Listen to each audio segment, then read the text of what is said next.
هنعمل برتقان بالجزر، بس بطعم البرتقان لكن بقوام البرتقان بالجزر اللي هو محطوط له جزر فعلا يعني.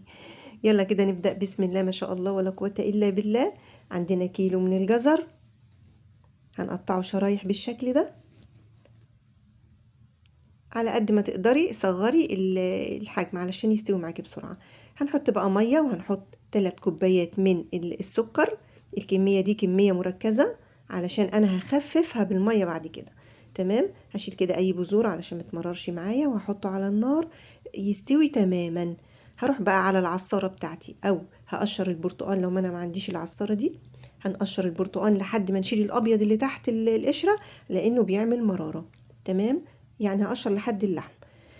هبتدي ان انا اعصر البرتقال بتاعي بالشكل ده، وهحط بقى الجزر. تمام، كان استوى تمام. هحطه في الخلاط، وهبتدي ان انا استنى عليه يهدى شويه لحد ما اعصر اصفي البرتقال بتاعي من اي شوائب او اي حاجات تقيله فيه او اي بذور بالشكل ده. هزود بقى الجزر بتاعي بشوية من العصير. والمكون بقى اللي هيودي العصير بتاعنا بالقوام الحلو بتاع الجزر لطعم البرتقال هو بودرة التانك. معلقة من بودرة التانك او معلقة من بودرة قشر البرتقال اللي احنا جففناه مع بعض. هو ده يا جماعة اللي هيوديه في حتة تانية خالص.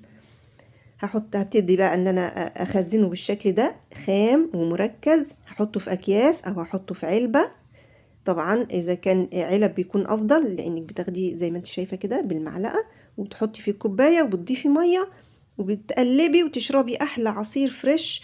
بسم الله ما شاء الله ولا قوه الا بالله. هنا انا كنت عملت كميه كده في الخلاط وزودتها ميه، ما حطيتش ولا معلقه سكر.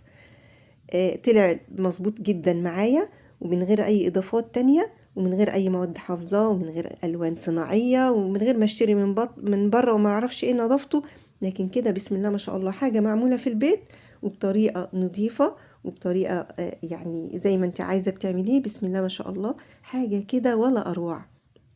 شايفين؟ بسم الله ما شاء الله كان طعمه رائع جدا. خزني بقى لرمضان شوية كده يوفروا عليكي الوقت عشان تتفرغي للعبادة.